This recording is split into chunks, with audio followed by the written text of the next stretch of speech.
Question number 1, it says, in the present context, the objective of HRD is. अगर हम present context में देखें तो HRD यानी कि Human Resource Development, इसका क्या objective है? What is its objective? To develop capabilities of each employee as an individual, to develop team spirit and functioning in every organization unit, collaboration among different groups in the organization, all of the above. तो जल्दी से आपको इसका answer कर देना है questions का, जल्दी से आपको क्वेश्चंस का आंसर कर देना है. You got 20 seconds with it, क्योंकि सब्जेक्टिव क्वेश्चंस हैं तो ज़्यादा टाइम यहाँ पर नहीं मिलेगा. जल्दी से आंसर कर दीजिए.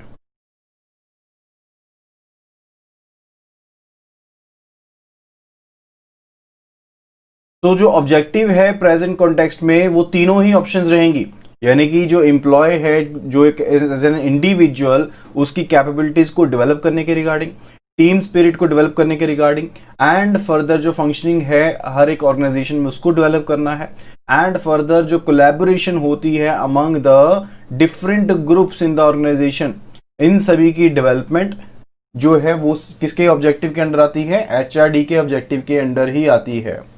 HRD के ऑब्जेक्टिव के अंडर ही आती है. So option D will be the right answer here. Option D will be the right answer here. Next question पर चलते हैं. That says, which of the following is the most popular and prevalent means to gather feedback from the employees.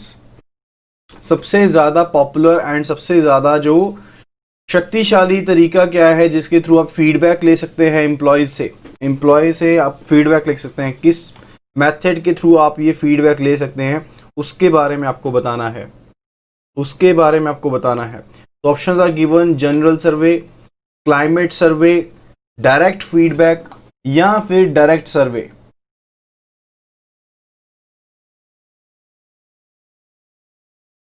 Question number 2, it says कि कौन सा method जो है जिसके through हम इंफॉर्मेशन गैदर कर सकते हैं, फीडबैक ले सकते हैं एम्प्लॉय से. एम्प्लॉय से हम फीडबैक ले सकते हैं.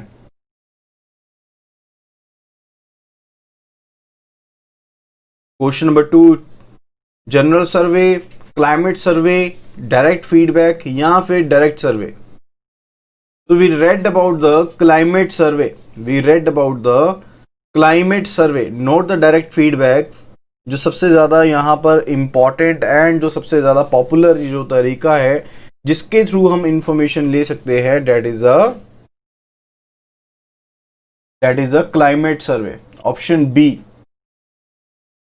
Option B it is, option B it is, जिसके थ्रू आप फीडबैक लेंगे. क्लाइमेट सर्वे बेसिकली क्या रहता है कि एम्प्लॉयज की क्या परसेप्शन है, यानी कि जो एक ऑर्गेनाइजेशन का क्लाइमेट है, एटमोसफेयर है, जिस तरह से काम काज चल रहा है एक ऑर्गेनाइजेशन के अंदर, वहां पर एम्प्लॉयज की क्या परसेप्शन है उस चीज को लेकर, that is said to be regarding the climate survey. That is said to be regarding the climate survey. Okay, so next question it is, a combination of a stimulus and its response in an interpersonal interaction is called. जो एक combination है एक stimulus का and response जो आता है interpersonal interaction में, उसे हम क्या कहते हैं? That is said to be what? उसे हम क्या टर्म करते हैं? Transaction, behaviour, personal reaction, outburst.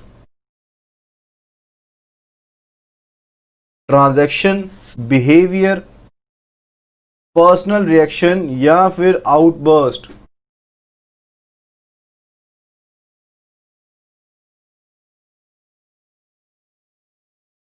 Question number 3, it is, combination जो रहता है एक स्टिमुलस का, स्टिमुलस का मतलब आप समझिए इनपुट के तौर पर, यानी कि जब हम इनपुट कोई देते हैं एंड फर्दर वहां से हमें कोई रिस्पॉन्स मिलता है, जब हम किसी पर्सन से बात करते हैं, इंटरपर्सनल इंटरेक्शन होता है, that is said to be transaction.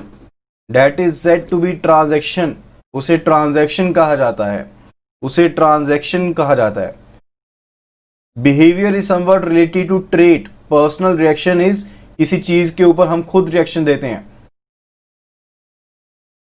That is not related to it.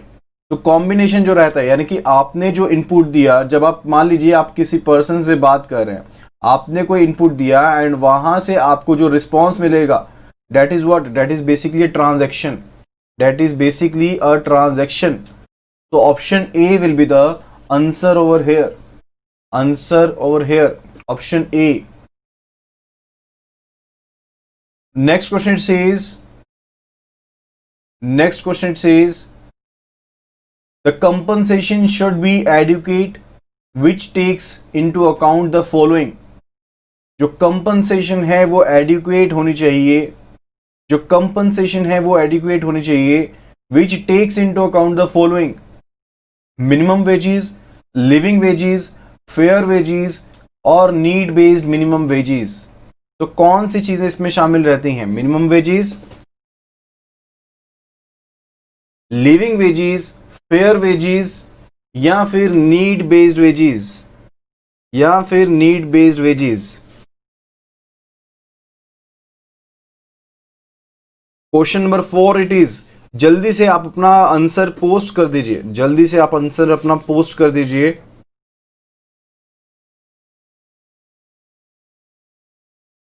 Question number 4 यानी कि कंपनसेशन जो है वो एडुकेट होनी चाहिए, इसके रिगार्डिंग यहां पर पूछा गया है कि कौन कौन सी चीजें इसमें शामिल हैं।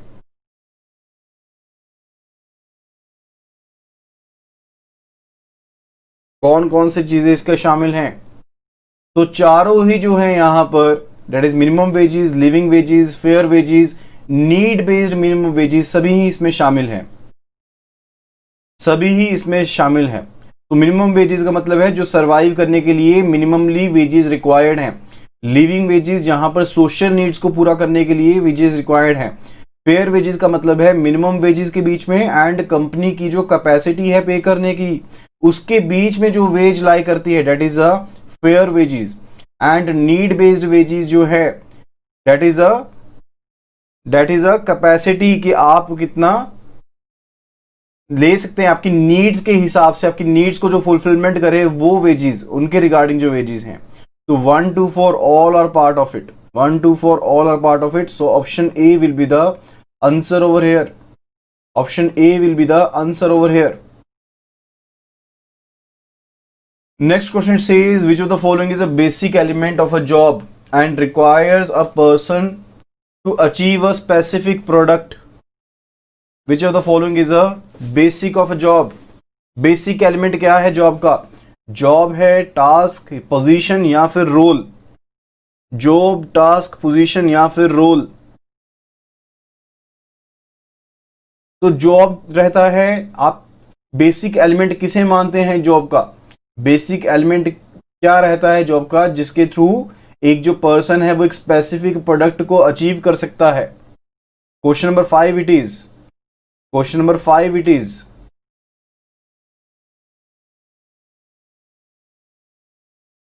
जल्दी से आंसर कर दीजिए।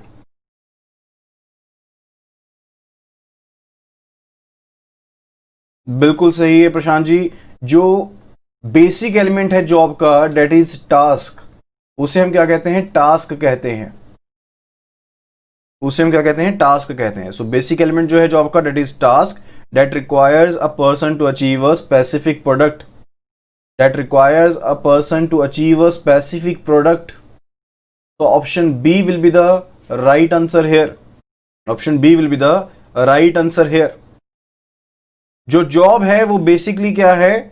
एक कॉम्प्लेक्स सिस्टम है टास्क का।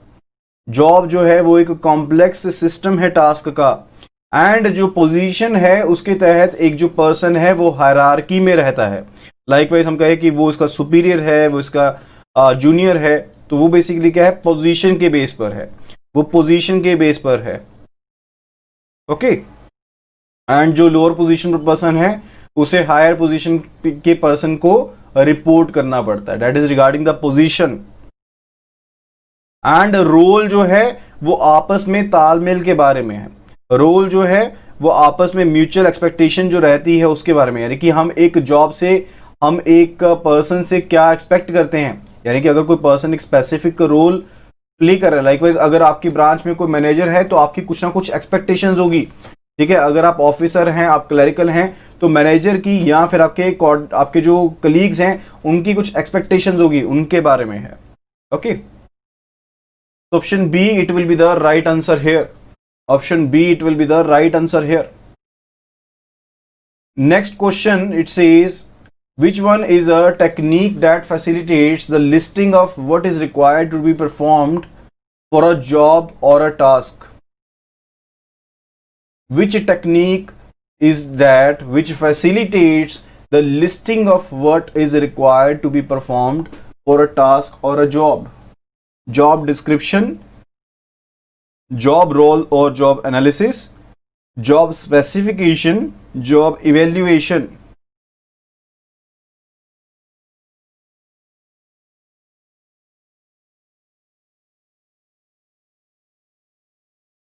जल्दी से आंसर पोस्ट कर दीजिए क्वेश्चन नंबर 6 का।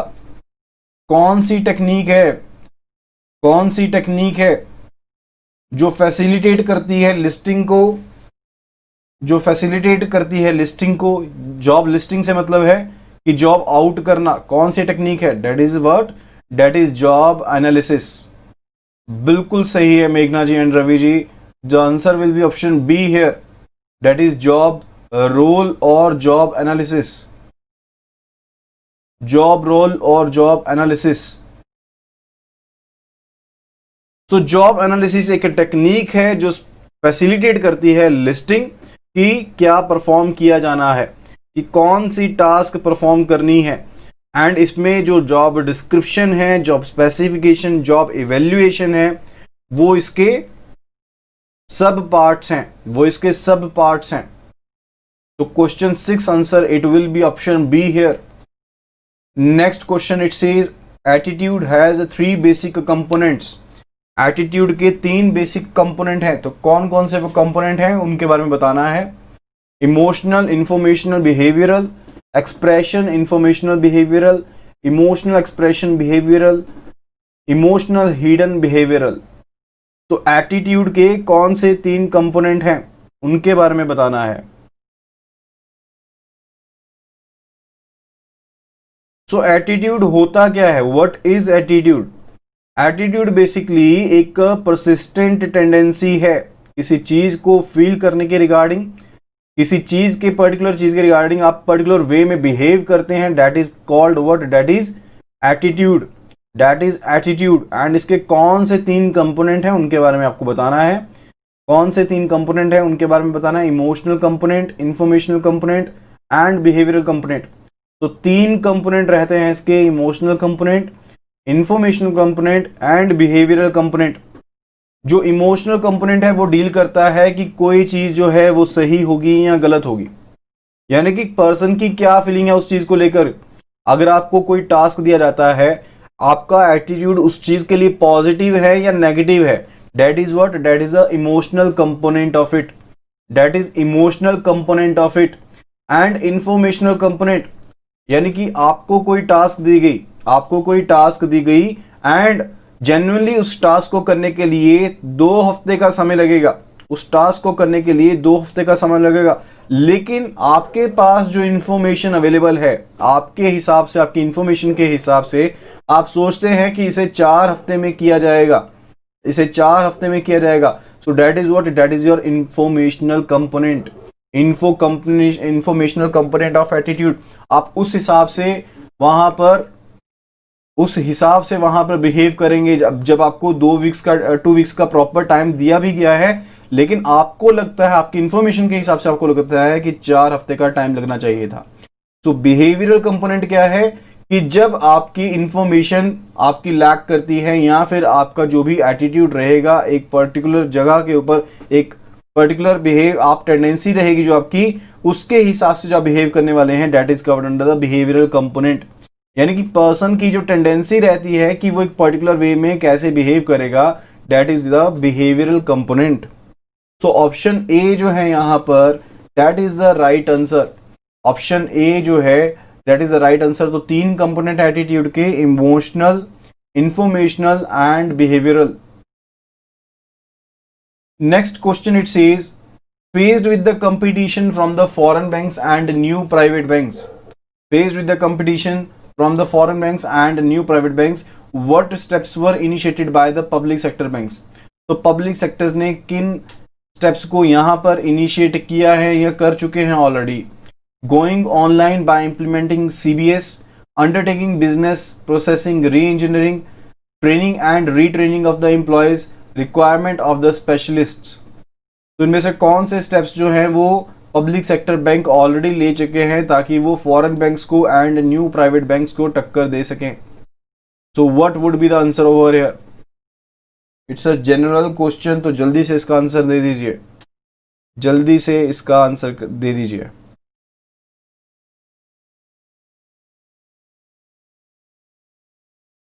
Okay, so 1 to 4 all will be correct, बिल्कुल सही है, बिल्कुल सही है। So option A will be the right answer here, option A will be the right answer. Now let's move further, which says the complex system of tasks which require an individual to achieve an overall product and still making the relationship irrelevant is called job, work, position, role. Job, work, position, role. तो complex system जो रहता है task का जो complex system रहता है जो एक इंडिविजुअल के लिए रिक्वायर्ड है जिनको करना, ताकि वो एक पर्टिकुलर ओवरऑल प्रोडक्ट को अचीव कर सके, लेकिन फिर भी उसका जो रिलेशनशिप रहता है दैट इज इररेलेवेंट,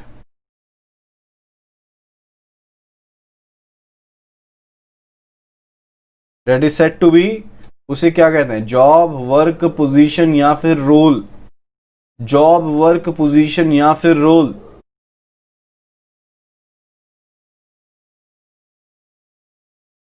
वर्क क्या है? वर्क बेसिकली एक कॉम्प्लेक्स पैटर्न रहता है। What is work? वर्क एक कॉम्प्लेक्स पैटर्न है। पोजीशन, रोल के बारे में हम ऑलरेडी पढ़ चुके हैं, पोजीशन एंड रोल के बारे में हम ऑलरेडी पढ़ चुके हैं, so that are not related to it.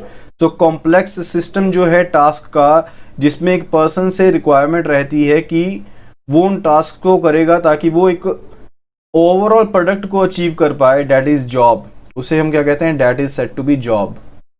So option A will be the right answer, option A will be the right answer.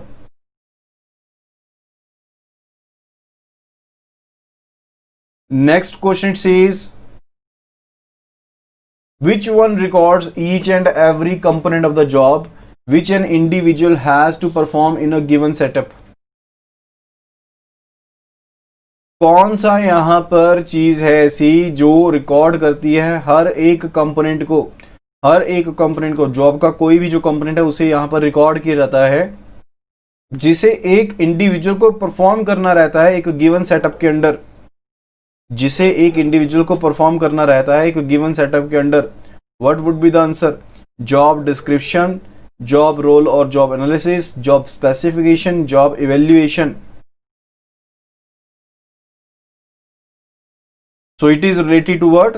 It is related to option A here, it is related to option A, that is the job description,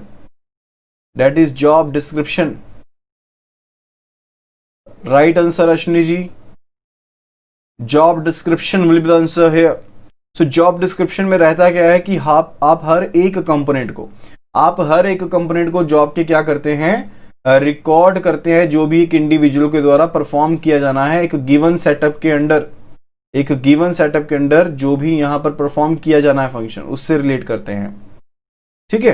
and job analysis क्या है? Job analysis एक technique है, ये पूरी की पूरी technique है जिसमें जो जॉब डिस्क्रिप्शन है, स्पेसिफिकेशन है, इवैल्यूएशन है, वो इसके कंपोनेंट है। एंड जॉब स्पेसिफिकेशन किस चीज से रिलेटेड है? जो भी आपकी रिक्वायरमेंट्स है पर्टिकुलर एक जॉब से लेकर उसके रिगार्डिंग है। एंड जॉब इवैल्यूएशन क्या है? कि जब आप जॉब को सेम ऑर्गेनाइजेशन के बीच में आपस में जॉब्स को आपस में कंपेयर करते हैं, या फिर इंडस्ट्री में आप जॉब्स को आपस में कंपेयर करते हैं, that is what? That is job evaluation, So option A will be the right answer here. Next it says attitude can be characterized in the following ways. Attitude tends to persist till something is done to change. Attitude can fall anywhere along a continuum from very favorable to very unfavorable or positive or negative. Attitude is directed towards some object about which a person has perception, feeling or belief. All of the above. So as we already discussed, attitude होता क्या है? Attitude एक persistent tendency है कुछ एक चीज को feel करने के रिगार्डिंग, या फिर पर्टिकुलरली कुछ बिहेव में कुछ एक पैटर्न में बिहेव करने के रिगार्डिंग, ठीक है। यानी कि आप डिफरेंट सिचुएशंस में किस हिसाब से आप फील करेंगे, किस हिसाब से आप डील करने वाले हैं, बिहेव करने वाले हैं, that is what, that is the attitude. तो attitude tends to persist till something is done to change, यानी कि अगर जब तक कुछ चेंज नहीं किया जाता, जो एटीट्यूड है वो वैसा ही बना रहेगा, वो वैसा ही परसिस्ट करेगा। एंड फर्दर जो एटीट्यूड है वो कुछ भी हो सकता है, along with the favourable to very unfavourable, यानी कि पॉजिटिव या फिर नेगेटिव भी हो सकता है। That is the emotional component of it we are talking about.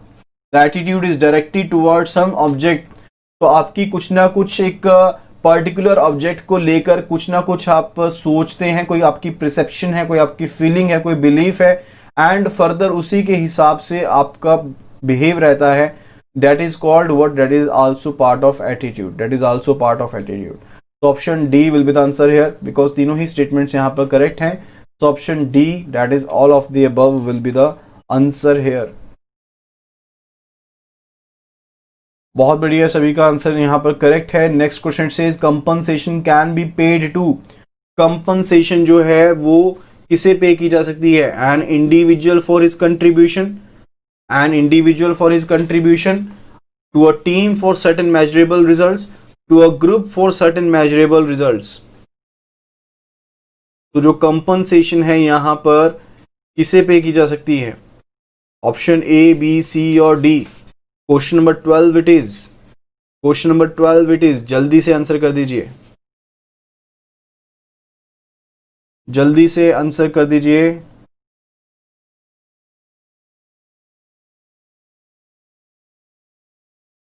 तो ऑप्शन डी बिल्कुल सही है, that is totally correct, that is totally correct. Compensation जो है वो किसी भी इंडिविजुअल को भी पे की जा सकती है, वो किसी यहां पर टीम को भी पे की जा सकती है, या फिर किसी ग्रुप को भी पे की जा सकती है for their measurable results, for their measurable results. Okay, next question it says while conducting the training programme which of the following methodology is used. तो ट्रेनिंग प्रोग्राम को कंडक्ट करते हुए कौन सी मेथोडोलॉजी का इस्तेमाल किया जा सकता है? Lectures and experimental lectures, reading and discussions, case studies and role play, case studies and role play.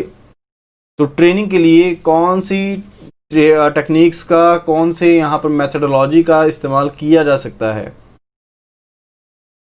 Question number 13 it is, question number 13। बहुत आसान क्वेश्चंस हैं ये जो मैंने कवर किए हैं इस वीडियो में, ताकि आपको एक कॉन्फिडेंस लेवल बूस्ट अप हो सके regarding the HRM. And further after the ABM classes हम एक और वीडियो को कवर करेंगे रिगार्डिंग द क्वेश्चंस, जिसमें एचआरएम के कॉम्प्लेक्स क्वेश्चंस को कवर किया जाएगा। तो क्वेश्चन 13 का आंसर जो रहेगा that is option D, that is option D here. तो लेक्चर्स का, एक्सपेरिमेंटल लेक्चर्स का, फर्दर रीडिंग एंड डिस्कशंस का, further case studies and role plays का इस्तेमाल किया जा सकता है। पार्टिसिपेटिव ट्रेनिंग हो सकती है, पार्टिसिपेटिव ट्रेनिंग हो सकती है, सिमुलेशन बेस्ड ट्रेनिंग हो सकती है, सिमुलेशन बेस्ड ट्रेनिंग हो सकती है। तो that could be the methodologies that could be used in the training programmes, जिनको ट्रेनिंग प्रोग्राम में इस्तेमाल किया जा सकता है। Option D will be the right answer here. Question number 14, which of the following is an advantage of on the job training? Which of the following is an advantage of on the job training? Employee is actually contributing to the events. The individual sees the relevance and gets the feel of things of what is to be done. Individual is likely to be motivated as he is on the scene of the work. तो यहां पर कौन C option जो है वो correct रहेगी, question number 14। तो advantage क्या है, जॉब ट्रेनिंग का एडवांटेज क्या है उसके रिगार्डिंग बताना है। सो ट्रेनिंग होती क्या है, training is basically learning that is related to the job, यानी कि जो भी आप प्रेजेंट जॉब कर रहे हैं उसके रिलेटेड रहता है। जब हमारा मेन गोल क्या रहता है कि हमने परफॉर्मेंस को यहां पर इंप्रूव करना है, हमारा मेन एम क्या रहता है कि हमने परफॉर्मेंस को इंप्रूव करना है, तो यहां पर एडवांटेज क्या रहेगा, तो employee is actually contributing to the events, तो एम्प्लॉय कंट्रीब्यूट कर पाता है इवेंट के ऊपर, इवेंट के साथ कंट्रीब्यूशन दे पाता है।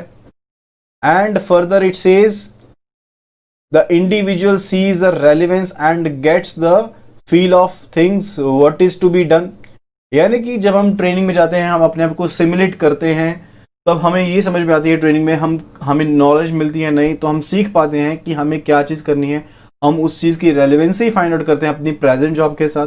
That is also true. तो ऑप्शन 1 जो है that is employees actually contributing to the events, that is true. And option B that is the relevance and gets the feel of things what is to be done, that is also true. Option 3 it says, statement 3 it says individual is likely to be motivated.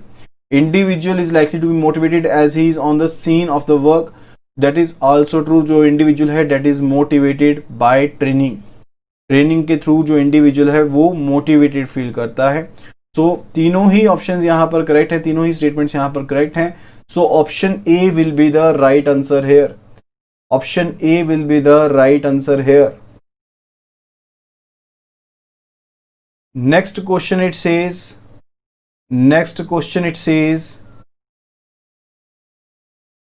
which means the measurement of the total effect of the training program, which means the measurement of the total effect of the training program, evaluation of training, validation of training, usefulness of training, all of the above.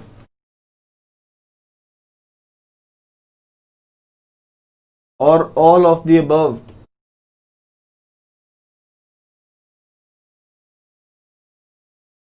So question number 15 it is. Question number 15 it is.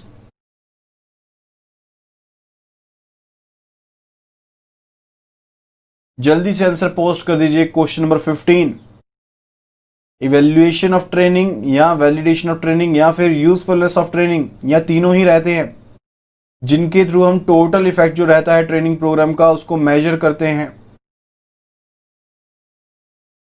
That is evaluation of training, that is evaluation of training, जिसके through आप total effect जो रहता है उसे major करते हैं। Total effect जो रहता है ट्रेनिंग का उसको मेजर करते हैं। ठीक है। जो वैलिडेशन है that is regarding the assessment, that is regarding the assessment की जो ट्रेनिंग है उसके थ्रू जो भी हमारे लेड ऑब्जेक्टिव्स थे क्या उन्हें हमने अचीव किया है, क्या उन्हें हमने अचीव किया है, that is what, that is validation. ठीक है। सो जो आंसर रहेगा यहां पर that would B option A here, that would B option A here. Almost सभी का जो आंसर है यहां पर सही है, तो option A will be the answer here, that is evaluation of training. Next question it says the list of requirements prepared in terms of educational and professional qualification, that is age, work, experience, specific knowledge, skills, etc. is called what? Is called what? उसे job description कहते हैं, job role या फिर job analysis कहते हैं, job specification कहते हैं या फिर जॉब इवेल्युएशन कहते हैं। तो जो भी लिस्ट ऑफ रिक्वायरमेंट है, जो एक जॉब के लिए जो भी ट्रेड्स चाहिए, that is called to be what. बहुत बढ़िया Ravi ji, that is the right answer, that is the right answer, that is job specification, that is job specification. So option C will be the right answer here. Job specification में ही हम deal करते हैं ना regarding कि person की क्या qualification है, क्या उसकी प्रोफेशनल क्वालिफिकेशन है, एज क्या है, एक्सपीरियंस क्या है, नॉलेज क्या है, स्किल्स क्या है, that is related to job specification. Next question says how the government of India ensures a bare minimum level of compensation to the workers. जो गवर्नमेंट ऑफ इंडिया है वो किस हिसाब से इंश्योर करती है कि कम से कम जो कंपनसेशन है वो वर्कर्स को यहाँ पर दी जाएगी. By passing various types of legislation, through it's administrative arms, through law enforcing agencies, all of the above. Question number 17 it is. जल्दी से इसका आंसर कर दीजिए, जल्दी से इसका आंसर पोस्ट कर दीजिए कि जो गवर्नमेंट ऑफ इंडिया है वो किस हिसाब से इंश्योर करेगी, कैसे इंश्योर करेगी bare minimum level of compensation to the workers, की वर्कर्स को मिनिमम लेवल ऑफ कंपनसेशन जो है वो दी जा रही है. क्वेश्चन नंबर 17 बहुत बढ़िया पंकज जी, बहुत बढ़िया. That is 17. Option D is the right answer. Option D is the right answer here. That is all of the above.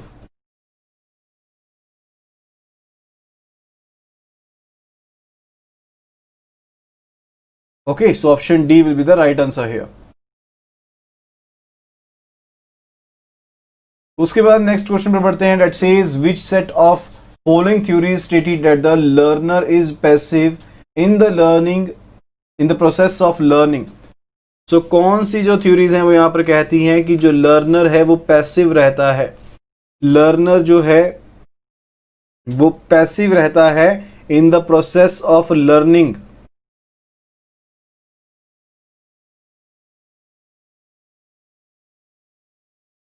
So that relates to the theories regarding the adult learning.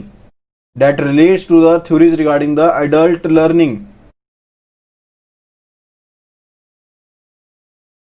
So options here are mechanistic theories, cognitive theories या फिर जो organismic theories हैं उनके बारे में.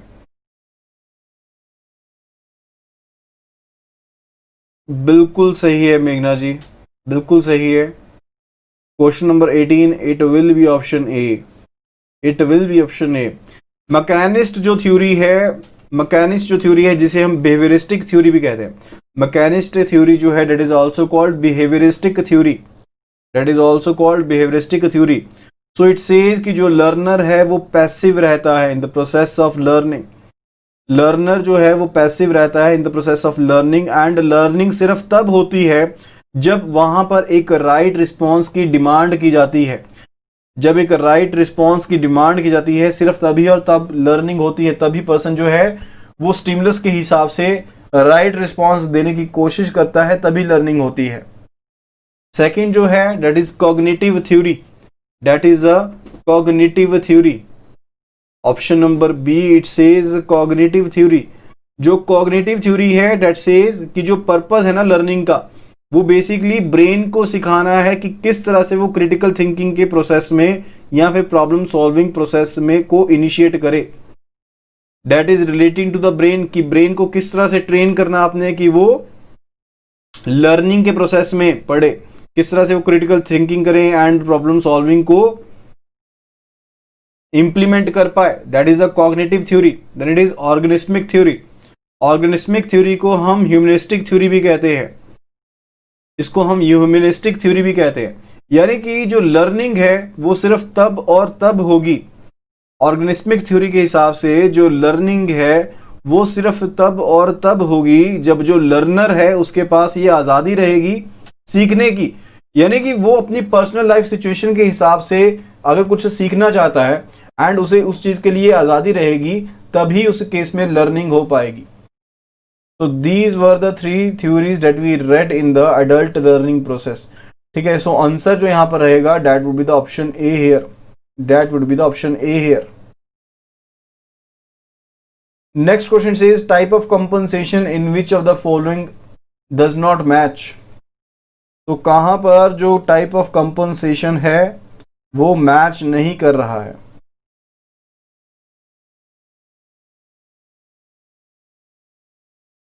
Top और middle management it is called salary. Supervisors it is called salary. Clerical और administrative staff it is called salary. Unskilled, semi skilled and skilled या फिर highly skilled staff it's called wages. तो what would be the right answer? What would be the right answer? बिल्कुल सही है Ravi ji. The right answer will be the top और middle management. उसके case में इसे रिम्यूनरेशन कहा जाता है, उसके केस में इसे रिम्यूनरेशन कहा जाता है। So right answer will be option A. हमने यही फाइंड आउट करना था कि कौन सा यहाँ पर करेक्टली मैच नहीं है। So option A, it is not matching over here, so option A will be the answer. Next question says assessment of whether the training has achieved laid down objective means. तो इस चीज के regarding की जो training है उसने जो laid down हमारे ऑब्जेक्टिव्स थे उनको अचीव किया है या नहीं किया है, that is called what, evaluation of training, validation of training, usefulness of training and all of the above. तो ऑलरेडी इस क्वेश्चन को हम कर चुके हैं। जो असेसमेंट रहती है इस चीज के रिगार्डिंग कि हमने जो भी लेड डाउन ऑब्जेक्टिव्स थे उन्हें फुलफिल किया है या नहीं किया है, that is called what, that is the validation of training, that is a validation of training. So option B जो है that would be the right answer. Option B जो है that would be the right answer here. Okay, जो assessment है एक चीज के regarding कि हमने लेड डाउन ऑब्जेक्टिव्स जो है ट्रेनिंग उनको अचीव किया है नहीं किया है, that is a validation of the training. Next question says state which of the following is not matching. Employees in an organisation can learn anything which they want for their development. जो employees हैं एक organisation में वो कुछ भी सीख सकते हैं जो वो अपनी डेवलपमेंट के लिए सीखना चाहते हैं। इज इट ट्रू और फॉल्स? यहां पर इन्होंने फॉल्स कहा है, ये स्टेटमेंट जो है वो मैच कर रही है। बिल्कुल बिल्कुल, एम्प्लॉयज को जॉब स्पेसिफिक लर्निंग ही करनी होती है, जॉब स्पेसिफिक लर्निंग ही करनी होती है, यानी कि जो भी ऑर्गेनाइजेशन गोल्स हैं उनके हिसाब से ही लर्निंग करनी होगी। Option B it says employees should be trained because employee like to learn new things.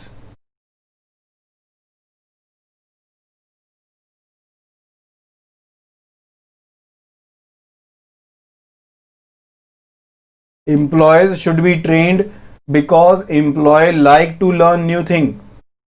क्या एम्प्लॉय को ट्रेनिंग इसलिए किया जाता है क्योंकि वो नई चीजों को सीखना चाहता है?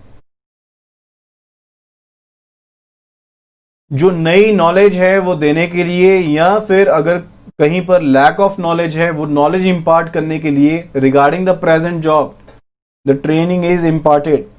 सो ऑप्शन बी जो है that is also correctly matched. Option C it says training, education and development have the same meaning. Is it true और फॉल्स? यहां पर इन्होंने ट्रू कहा है but actually it is false. जो ट्रेनिंग है, जो एजुकेशन है, जो डेवलपमेंट है, तीनों का सेम मीनिंग नहीं है, तीनों का अलग अलग मीनिंग है। ट्रेनिंग जो है that is related to the present job, वो प्रेजेंट जॉब से रिलेटेड है, यानी कि आपका मेन गोल क्या रहता है कि आपने अपनी परफॉर्मेंस को इंप्रूव करना है। जो एजुकेशन है वो बेसिकली आप एक इंडिविजुअल को प्रिपेयर करते हैं एक डिफरेंट लेकिन आइडेंटिफाइड जॉब के लिए, एक डिफरेंट एंड आइडेंटिफाइड जॉब के लिए। जो डेवलपमेंट है it is related to the learning for growth of the individual, यानी कि आप किसी स्पेसिफिक प्रेजेंट या फिर फ्यूचर जॉब के लिए आप उनको ट्रेन नहीं कर रहे हैं, बट उनकी अपनी डेवलपमेंट के लिए आप उन्हें ट्रेन कर रहे हैं। So that is called development. So that is called development. Option C will be the answer here. Option C will be the answer here.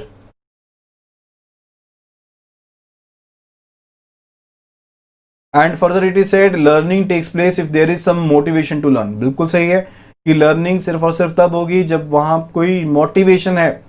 May be it could be financial benefits, it could be non financial benefits, likewise appreciation हो सकती है, या फिर monetary benefits हो सकते हैं जो motivate करते हैं। ठीक है, तो option C will be the right answer here, क्योंकि हमने ये फाइंड आउट करना था कि कौन सी स्टेटमेंट करेक्टली मैच्ड नहीं है। तो ऑप्शन सी में यहां पर फॉल्स आना चाहिए था, but it is said to be true, so option C will be the right answer. Next question it says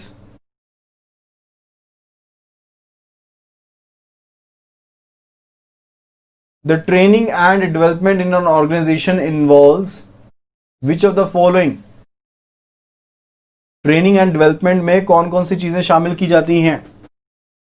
training and development में कौन कौन सी चीजें शामिल की जाती हैं? Identification of training needs, conducting the training, evaluation of training, selection and development of trainers.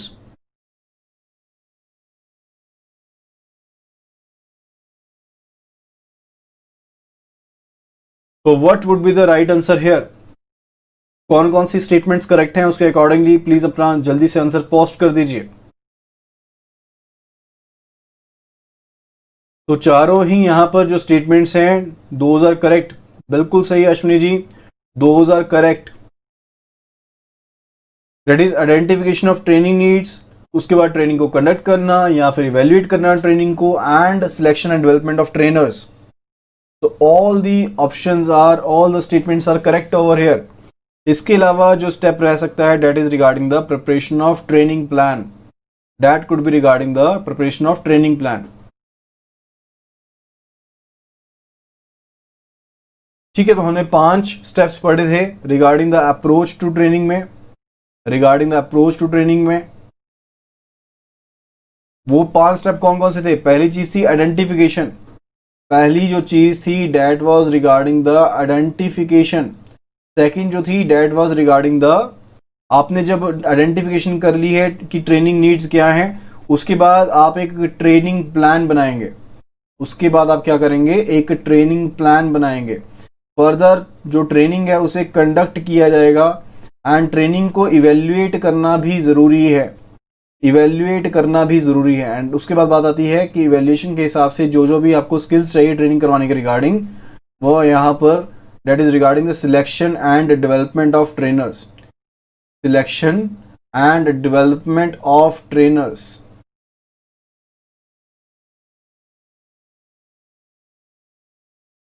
Okay, so ये 5 स्टेप रहते हैं। So option A will be the right answer here, option A will be the right answer here.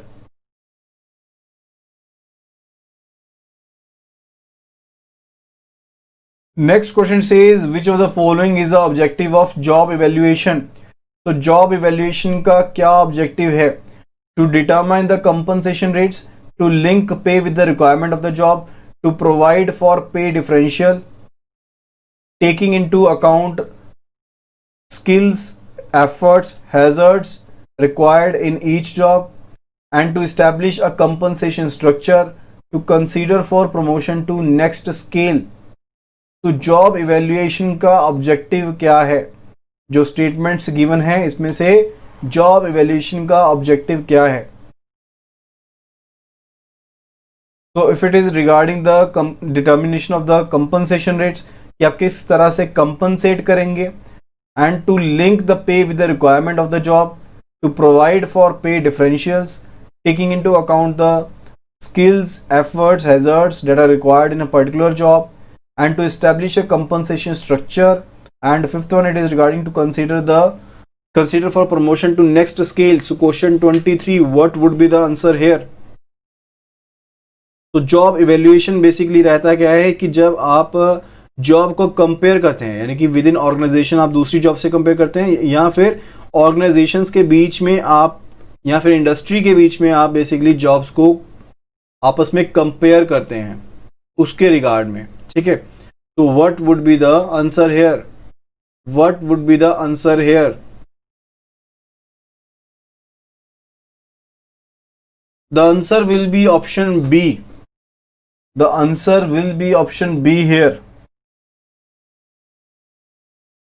That is कि ये consideration जो है for regarding the promotion to next scale उससे deal नहीं करता है, यानी कि जॉब एनालिसिस के रिगार्डिंग है। आप इस तरह से समझिए ना, ये जॉब एनालिसिस का पार्ट है कि जॉब को किस तरह से आपने क्या क्या उसकी डिस्क्रिप्शन है, एंड फर्दर उसमें क्या कंपनसेशन रहेगा, किस तरह से आप कंपनसेशन को डिसाइड करेंगे, किस तरह से लिंक को पे करेंगे विद रिक्वायरमेंट ऑफ जॉब्स, ठीक है, या फिर कंपनसेशन स्ट्रक्चर को किस तरह से एस्टैब्लिश करना, उस चीज के रिगार्ड में है।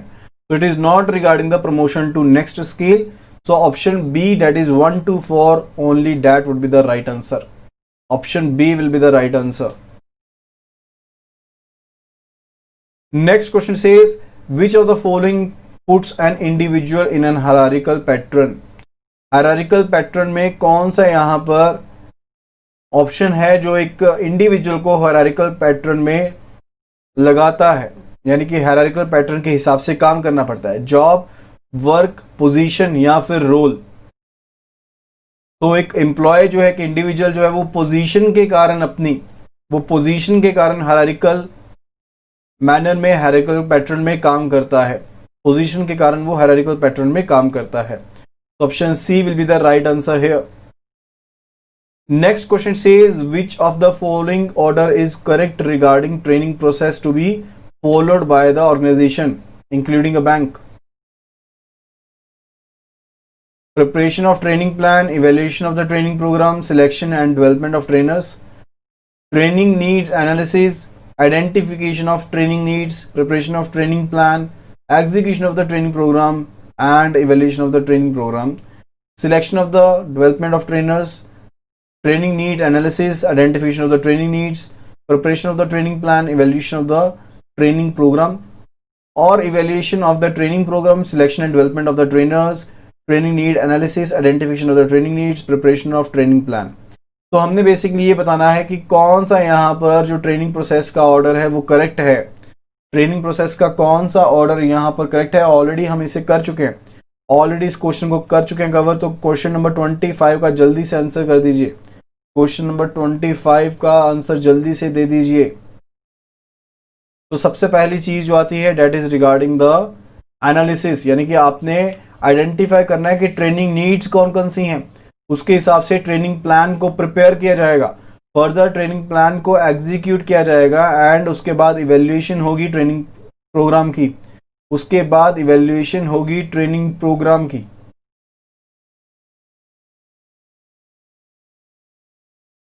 ठीक है, सो अकॉर्डिंगली यहाँ पर अगर सही पैटर्न के हिसाब से देखें तो ऑप्शन बी जो है that would be the right answer. Option B would be the right answer here.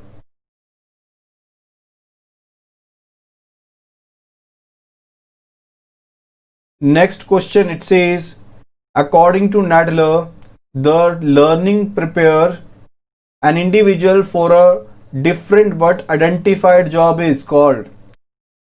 The learning prepare an individual for a different but identified job is called what? Training, education, development या फिर seminar. जो training रहती है, जो learning रहती है present job के regarding, जो लर्निंग रहती है प्रेजेंट जॉब के रिगार्डिंग, उसे क्या कहा जाता है? That is said to be training, उसे हम ट्रेनिंग कहते हैं। जब आप कोई डिफरेंट लेकिन आइडेंटिफाइड जॉब के लिए आपकी लर्निंग रहती है, डिफरेंट बट आइडेंटिफाइड जॉब के लिए आपकी लर्निंग रहती है, that is education, that is education. And what is development? Development क्या रहता है? डेवलपमेंट रहता है that is not related to present, specific present और फ्यूचर जॉब।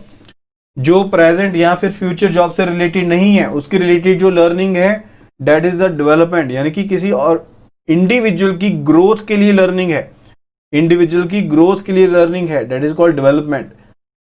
ठीक है, and seminar is not related in the context over here. So option ए तो यहां पर आंसर नहीं है, ऑप्शन सी भी आंसर नहीं है, option B is the answer.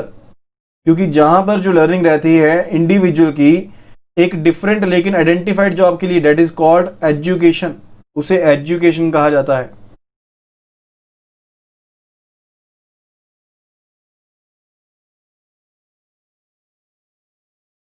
Next question says, when the reward और compensation is linked to performance it can be of 3 types. जब जो रिवॉर्ड है इसे लिंक किया जाता है किसके साथ? परफॉर्मेंस के साथ, then it can be of 3 types. तब ये 3 तरह का हो सकता है, तो उसके बारे में आपको बताना है।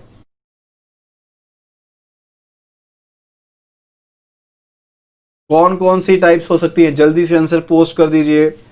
फिक्स्ड, टोटली वेरिएबल या फिर मिक्स्ड, फिक्स्ड, वेरिएबल या फिर mixed. So what would be the answer here?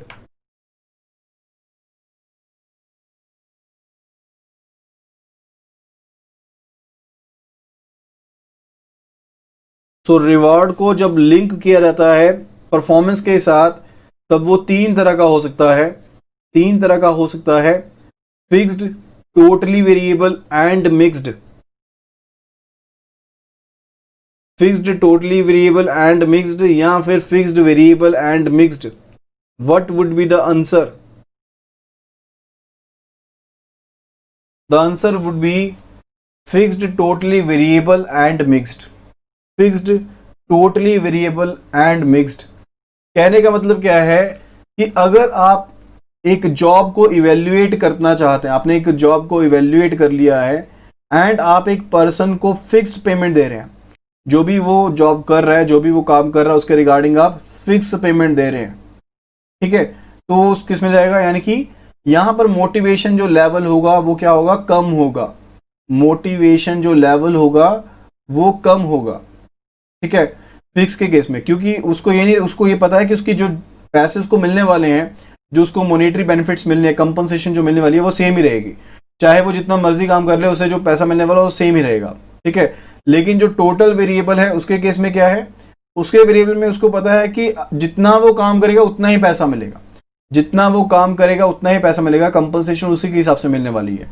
तो यहां पर अगर तो मैन्युफैक्चरिंग से रिलेटेड है, अगर तो मैन्युफैक्चरिंग से रिलेटेड यहां पर यूनिट है, तब वहां पर तो आप आसानी से बता सकते हैं कि इंडिविजुअल की प्रोडक्शन के कैपेसिटी के हिसाब से आप बता पाएंगे कि पर्सन की परफॉर्मेंस कैसी रही है। लेकिन जहां पर सर्विसेज प्रोवाइड की जा रही हैं वहां पर परफॉर्मेंस को किस तरह से डील किया जाएगा, वहां पर परफॉर्मेंस को किस तरह से डील किया जाएगा, बायसनेस हो सकती है, वहां पर बायसनेस हो सकती है, ठीक है। तो मिक्स्ड पार्ट में क्या रहता है, कुछ एक पार्ट जो रहता है वो आप फिक्स्ड देते हैं, कुछ एक पार्ट जो रहता है वो आप फिक्स्ड देते हैं, एंड कुछ एक जो पार्ट रहता है वो वेरिएबल रहता है परफॉर्मेंस के हिसाब से, वो वेरिएबल रहता है परफॉर्मेंस के हिसाब से। तो ये बेस्ट मेथड है जिसके थ्रू यहां पर कंपनसेशन की जा सकती है, परफॉर्मेंस लिंक्ड। ओके, तो ऑप्शन ए जो है यहां पर that would be the answer, option A would be the answer here. Next question says individuals are not static, they are dynamic and change by acquiring new knowledge, by acquiring new skills, by developing attitudes, by change in belief। जो individuals हैं वो static नहीं है, those are dynamic and they do change, and वो किस तरह से change होते हैं, नए नॉलेज को एक्वायर करते हुए, नए स्किल्स को एक्वायर करते हुए, अपने एटीट्यूड को डेवलप करते हुए, या फिर अपने जो विश्वास है, अपना जो बिलीफ है उनको चेंज करते हुए। तो चारों ही यहां पर क्या है, चारों ही स्टेटमेंट्स यहां पर करेक्ट हैं, so option A will be the answer here, option A will be the answer here. Next question it says learning occurs when learners have the freedom to learn. Learning तब होती है जब learners के पास freedom रहती है learn करने के लिए। What is particularly relevant to their personal life situation, जो उनकी पर्सनल लाइफ सिचुएशन से रिलेटेड हो। It is stated by which of the following theory, it is stated by which of the following theory, mechanistic theory, cognitive theory, organismic theory या फिर behavioristic theory। तो इसमें जो mechanistic theory है and behavioristic theory है those are the same। जो mechanistic theory है and जो behavioristic theory है those are the same। cognitive theory जो है that is regarding the brain part। तो वहां पर हमने पढ़ा था कि ब्रेन को आपने एंगेज करना है क्रिटिकल थिंकिंग में, क्रिटिकल प्रॉब्लम सॉल्विंग में, उससे रिलेटेड है।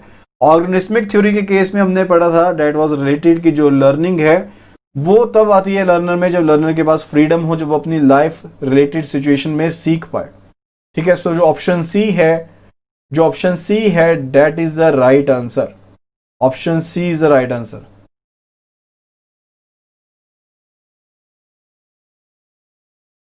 That is organismic theory, organismic theory, and इसे हम ह्यूमनिस्टिक थ्योरी भी कहते हैं। This is also known as humanistic theory. Next it says which of the following does not match, which of the following does not match. Question number 30th।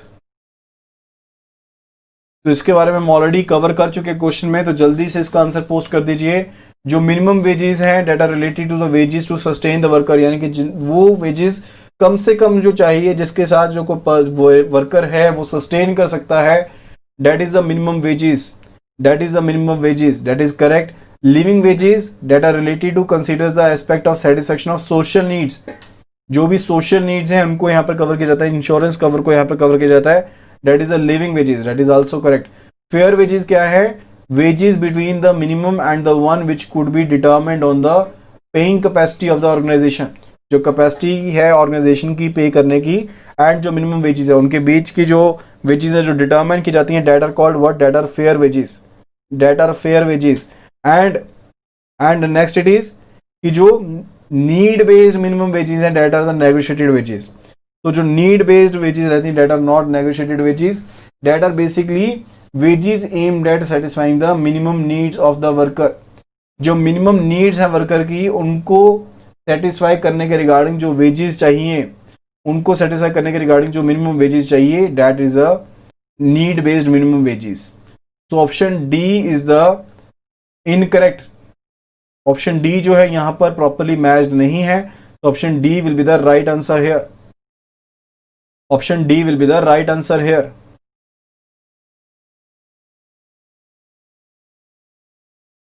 Okay, next question says types of compensation in which of the following is not matched। Type of compensation जो है किस case में match नहीं कर रहा है, highly skilled, skilled staff, semi skilled staff या फिर अनस्किल्ड स्टाफ के केस में हमने फाइंड आउट करना है किस केस में मैच कर रहा है। सो सभी केसेस में यहां पर उन्हें क्या कहते हैं, वेजेस कहते हैं। Highly skilled, skilled staff, semi skilled staff या फिर अनस्किल्ड स्टाफ, सभी केसेस में उसे वेजेस ही कहते हैं। सो ऑप्शन डी जो है सिर्फ वही यहां पर सही है, करेक्टली मैच्ड है। So option D will be the right answer here. Option D will be the right answer here. Next it says HRD has a following सब सिस्टम। एचआरडी के क्या कौन से सब सिस्टम है, administrative, developmental, maintenance and control and monitoring. Administrative, developmental, maintenance, control and monitoring, HRD के सब system के बारे में बात कर रहे हैं। तो पहली चीज है कि एचआरडी के तीन सब सिस्टम हैं। एचआरडी के तीन सब सिस्टम हैं, एडमिनिस्ट्रेटिव है, डेवलपमेंटल है एंड मेंटेनेंस है। एडमिनिस्ट्रेटिव, डेवलपमेंटल एंड मेंटेनेंस, तीन सब सिस्टम्स हैं। तो 1 2 3 that is option B here. Option B will be the right answer here. Option B will be the right answer here in case of question 32. Next question says which of the following statement is correct regarding training and development। Training and development के regarding कौन सी statement correct है। When the goal is to improve performance, training should be evaluated to check on the improvements। बिल्कुल सही है। जो training है वैसे भी उसमें हम इवेल्यूएशन करनी जरूरी बन जाती है अगर हमने ये जानना है कि कितनी इंप्रूवमेंट हुई है। तो option A is correct over here. Option B it says when goal is futuristic one can not evaluate the performance until the individual moves to a new job. जब जो गोल है हमारा फ्यूचरिस्टिक है, यानी कि फ्यूचर गोल को ध्यान में रखते हुए जब यहाँ पर ट्रेनिंग या फिर डेवलपमेंट करी गई है, तो वहां पर जो पर्सन है परफॉर्मेंस को इवेल्युएट नहीं कर सकता जब तक जो पर्सन है वो नई जॉब में मूव नहीं कर जाता। जब तक जो पर्सन है वो नई जॉब में मूव नहीं कर जाता। बिल्कुल सही है। यानी कि अगर आपके पास प्रेजेंट रोल है एंड आपको ट्रेनिंग दी गई है मैनेजर रोल की, तो आप वहां पर बेसिकली मैनेजर रोल के बारे में परफॉर्मेंस तब ही जान पाएंगे जब वो पर्सन मैनेजर कैडर में मूव करेगा, नई जॉब में मूव करेगा। Option C it says when the objective is development it has to be remembered that the no direct impact may be seen on the performance। बिल्कुल सही है, क्योंकि development के केस में हम बेसिकली किसी स्पेसिफिक जॉब या फिर फ्यूचर जॉब को ध्यान में रखते हुए ट्रेनिंग नहीं देते हैं। वहां पर उस हिसाब से वहां पर डेवलपमेंट नहीं की जाती। डेवलपमेंट किस चीज से रिलेट करती है, जब हम किसी एम्प्लॉय की ग्रोथ को ध्यान में रखते हुए उसे ट्रेन करते हैं, तो डेट इज डेवलपमेंट। ठीक है, तो तीनों ही ऑप्शन यहां पर करेक्ट है। Option D will be the right answer. Option D will be the right answer. Next question it says compensation includes which of the following. तो कंपनसेशन में कौन कौन सी चीज आती हैं, wages, salaries, bonus, cash allowances, benefit such as accident, health insurance, employer contribution to retirement funds और all of the above. तो कंपनसेशन में कौन कौन सी चीजें जो हैं वो शामिल की जाती हैं। कंपनसेशन में कौन कौन सी चीजें शामिल की जाती हैं, कंपोनेंट कौन कौन से रहते हैं। तो चारों ही यहाँ पर तीनों ही ऑप्शंस जो हैं वो करेक्ट है। वेजेस भी हैं, सैलरीज भी हैं, बोनस भी है कैश अलाउंसेस, इसके अलावा कोई इंश्योरेंस कंपोनेंट है, या फिर एम्प्लॉयर के जो कंट्रीब्यूशन है रिटायरमेंट फंड्स में, that is also part of compensation, that is also part of compensation. तो option D will be the right answer here. Question 34 में ऑप्शन डी जो है that would be the right answer, that would be the right answer. Next question says the term compensation stands for which of the following, the term compensation stands for which of the following, money or remuneration received for performance of work, kinds of benefits provided by the organization, money received for performance of work plus the kind of benefits provided by the organization, money or remuneration received for performance of work plus the kinds of benefits provided by the organization। तो जो term compensation है that stands for money और remuneration, money और remuneration जो आपको अपनी performance के लिए मिलता है वर्क के ऊपर, एंड फर्दर जो कोई भी बेनिफिट्स प्रोवाइड किए जाते हैं ऑर्गेनाइजेशन के द्वारा, that are all covered, that are all termed as a compensation, तो उसे कंपनसेशन कहते हैं। So option D will be the right answer, option D will be the right answer here. Next question it says, next question says the training needs can be identified by the organisation on the basis of, जो training needs हैं वो किस तरह से identify की जा सकती हैं, ट्रेनिंग नीड्स जो रहेंगी वो किस तरह से आइडेंटिफाई की जा सकती हैं, परफॉर्मेंस अप्रेजल के हिसाब से, productivity norms fixed by the organisation, larger rejects for the job done by the employee, inspection report. Performance appraisal यानी कि परफॉर्मेंस को रिव्यू करते हुए आपको पता लग सकता है कि ट्रेनिंग जो है वो देनी है नहीं देनी है। बिल्कुल, अगर आपने किसी पर्सन की परफॉर्मेंस को अप्रेज किया है एंड वहां पर आपको लगता है कि सिग्निफिकेंट गैप है नॉलेज के बीच में रिगार्डिंग जॉब के, जो भी जॉब की नॉलेज चाहिए वहां पर गैप है, तो वहां पर ट्रेनिंग दी जा सकती है। इसी तरह से जो प्रोडक्टिविटी नॉर्म्स फिक्स किए गए हैं उनके हिसाब से अगर कोई ट्रेनिंग दी जानी है तो वहां पर भी ट्रेनिंग को आइडेंटिफाई किया जा सकता है। जहां पर जो जॉब की जा रही है एम्प्लॉय के द्वारा एंड जो रिजेक्ट्स का नंबर है वो काफ़ी ज़्यादा है, तो वहां पर भी यहाँ पर ट्रेनिंग जो है वो प्रोवाइड की जा सकती है। फर्दर इंस्पेक्शन अगर की जाती है तो वहां पर भी ट्रेनिंग नीड्स का पता लगाया जा सकता है। So option A will be the right answer, option A will be the right answer. Next question says according to Nadler, according to Nadler, the organized learning experience in a definite time period to increase the possibility of improving job performance is called human resource management, human resource development, human resource acquiring, human resource management and development. What it is called? तो Nadler के हिसाब से अगर आप एक organised learning experience चाहते हैं एक स्पेसिफाइड टाइम पीरियड में, डेफिनेट टाइम पीरियड में, जिसके साथ जो आपकी पॉसिबिलिटी है जॉब परफॉर्मेंस ग्रोथ को इंप्रूव करने की वो बढ़ सके, that is called HRD, that is called HRD, that is human resource development, that is human resource development. So option B will be the right answer here. Option B will be the answer here. Next question says as per whom explanation of the need hierarchy, need for an individual to realize his potential and self actualization is as strong as satisfying physical needs, is as strong as satisfying physical needs। तो यहाँ पर किस person के द्वारा ये theory दी गई थी, किस पर्सन के द्वारा ये थ्योरी दी गई थी? रॉबर्ट ओवन के द्वारा, चार्ल्स बैबेज के द्वारा, अब्राहिम मैस्लो के द्वारा, या फिर डगलस मैकग्रेजर के द्वारा, या फिर डगलस मैकग्रेजर के द्वारा। तो किस पर्सन के द्वारा यहां पर थ्योरी दी गई थी? Question number 38। तो अब्राहिम मैस्लो ने यहां पर कहा था कि जो need for an individual to realise his potential and self actualisation जो है वो उतनी ही स्ट्रांग नीड है जितना कि फिजिकल नीड्स को सेटिस्फाई करना जरूरी है। सो यहां पर इन्होंने नीड्स के रिगार्डिंग हायरार्की दी थी जिसमें 5 तरह की नीड्स इन्होंने बताई थी। Likewise these were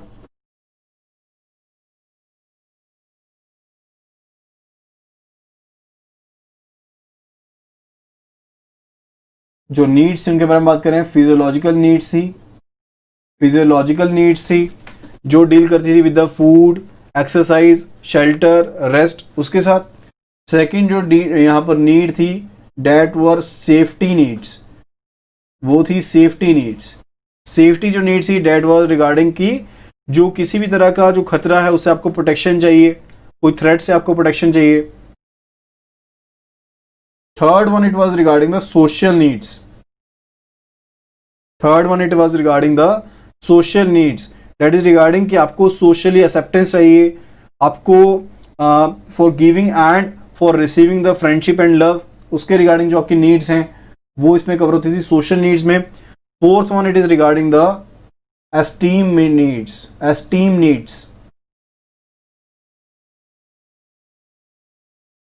esteem needs यानी कि जो नीड आपको है रिगार्डिंग सेल्फ कॉन्फिडेंस एंड किसी चीज को अचीव करने के रिगार्डिंग, नॉलेज के रिगार्डिंग, स्टेटस के रिगार्डिंग, एप्रिसिएशन के रिगार्डिंग जो नीड्स हैं that are covered in esteem needs. And the fifth need was regarding the self actualisation need, self actualisation needs.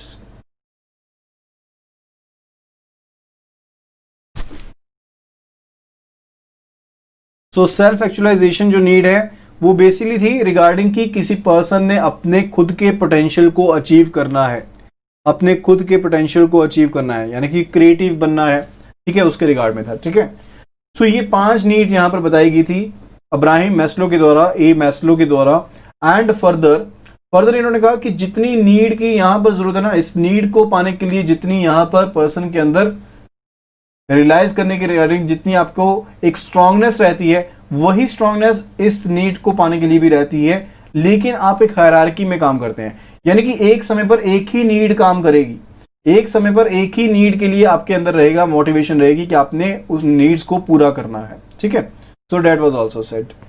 So accordingly option C जो है that would be the right answer, that is Abraham Maslow. Okay, so friends, that was the end of the session. That was the end of the session for today. I hope आपको ये video पसंद आई होगी।